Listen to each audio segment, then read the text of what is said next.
Welcome back to another episode of Fox Can Fix It, Daily Driver Edition.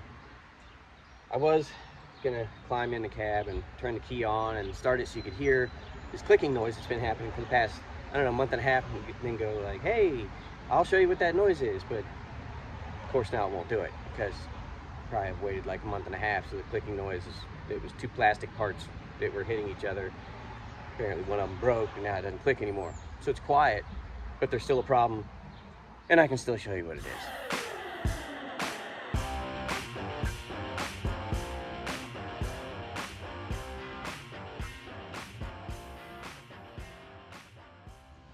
The problem is one we've had before. Can you see that? Let's bring it in closer. What we're looking at is the heater control valve that I replaced, I don't know, about 11 months ago. And clearly, that thing is leaking and no longer good. Well, at least this time I can show you where these hoses go. That one's back there, but the difficult one is way back there. First thing I want to do is I want to get to this upper hose spring clamp. It's right there. Squeeze it. There we go. Okay, we should be able to pull this hose off, and yes, we're going to lose some coolant, but not a lot. It's not utterly catastrophic. I've got a pig mat under the truck, so it should be okay. There we go. There's that blue fluid. That is not Listerine, that is antifreeze. Do not use that as mouthwash. That's your pro tip right there. Although if you do, I guess your mouth won't freeze.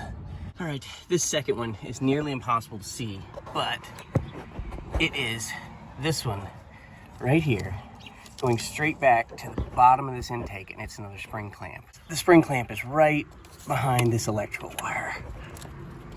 Right there. That's what we gotta get to. So I don't know if there's room for a camera to see this, but I'll try to leave it here and see if we don't get some sort of good result. And while I'm reaching back here, I think I forgot to mention in the beginning of this video, this is the heater control valve on my 2012 Nissan Titan, but I believe this process will be the same for like 04 through 15. I don't know if they changed after that, but that first generation, it's like 04 to 14 or 04 to 15. This is gonna do it. Come on, Robo Grip. I would use some RoboCop reference, but I'm concentrating on trying to contort my hand. Oh.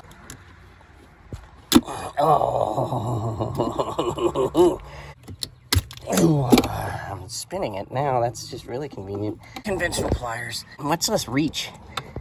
That's depending more on my stubby T-Rex arm to reach, and that's just not working very well.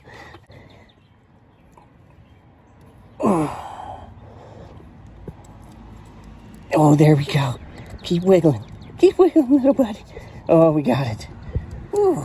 As you can see, that's our clamp right there. It's now up and off of there, so we should be able to get a gloved hand back there and wiggle that thing off. There. Oh, got it. Get this 10mm bolt off, maybe. Could I use a 10mm socket if I brought one? Yes. This rubber grip's gotta be good for something, right? There we go. Look at that. That old Bob Vila did know something. Is he still around? Anybody know? Is Bob Vila still hawking parts for people and tools? Or is he taking like the Colonial Penn life insurance route? I don't know. Is he even still kicking? Either way, here's your 10mm nut that holds onto the firewall that makes it sound like it's coming from the radio when it goes bad. And here's our electrical connector. There we go. All right. That should do it. Ta-da. Well, there's more of that fluid we talked about. All right. That's it. Here's our old one. You can see where it's leaking out the bottom seal, or multiple bottom seals, or maybe just one. I don't know. But curved hoses and that little electrical thingy. This was the cheapest one I could possibly find, and it lasted a whole 11 months to a year, so maybe I should have bought better. So this time I did, because I don't want to do it again. This is the Gates version, and as you can see, it looks a lot more heavy duty. The components here for the electrical part are much larger. It appears to have a much better sealing surface and method, and the hoses are the same. So this should work out great, but I am going to be reusing these spring clamps, even though you should never reuse spring clamps. All right, well, you saw how this came out of here. I think I'm going to not bolt it up first, and I'm going to struggle to the back hose and slip that on first. There we go. And now I've got the most mobility to maybe get back to that again. And This classic old slip joint pliers are the best thing to grip this.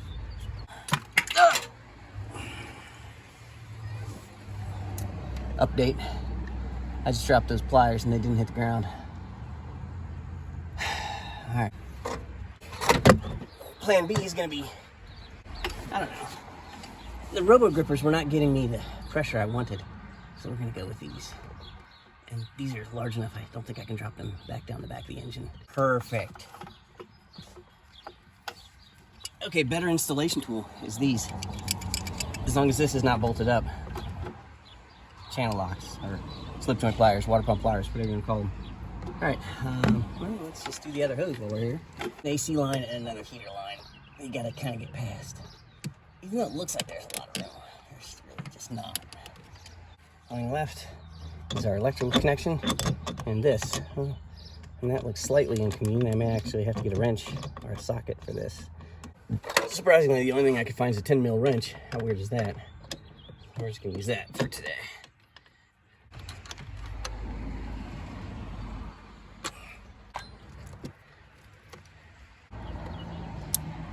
There we go. Woo. Oh, this muggy car. There we go. So that's gonna do it. New heater control valve. Second one I've done, third one for the car. Speaking of cars. Trafficating. One thing left to do is top off the fluid. Put this reservoir cap back on. Car. Multiple cars. That guy was good lady, and that. And make sure your cap is back on and clicked. And if you lost a lot of fluid in this, you may have to burp the system. Get it running before it gets too hot. Take the spring clamp and just loosen it and let the air out at the top, since this is the highest pumping system. But don't do it when it's hot because then it's under pressure. So do it when it's cold. Maybe I'll just do that now. Who knows? It's not that bad. Get this clamp to where I can actually get to it. Alright. I should get coolant out of here fairly quickly. There we go. Yep. Air bubble gone.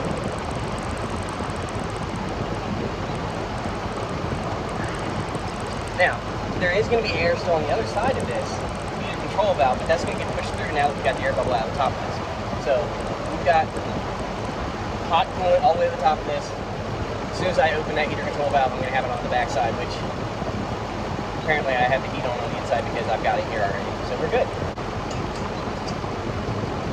Just to recap, 04 to 15 Nissan Titan heater control valves apparently go bad a lot. I bought the cheap one.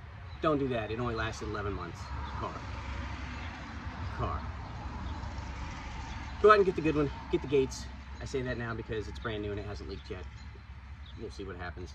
So signs and symptoms: sweet smell under the hood, no coolant leaking on the ground, and blue-green fluid actually coming out of plastic parts of your heater control valve. And or knocking sound that sounds like it's coming from behind the heater controls and radio, which is really this valve when you turn the car on and off. Once you figure out it is your heater control valve, there's 2 spring clamps, one at the base of the intake, one at the firewall. There is a 10mm nut here, an electrical connection, and that's it. Make sure you do it when the car is cold, not hot, and make sure you get the air out of the system when you're done. Go to the engine side with the engine cold, start it, loosen the spring clamp, get the air to rush out, and you should be good to go. All right, that's gonna do it for today's Daily Driver Nissan Titan Fix It. I don't even know if that's a thing, but sure, why not? Thanks for watching, everybody. Don't forget to like, share, and subscribe. And if you do that, it's a good chance that we'll see you next time.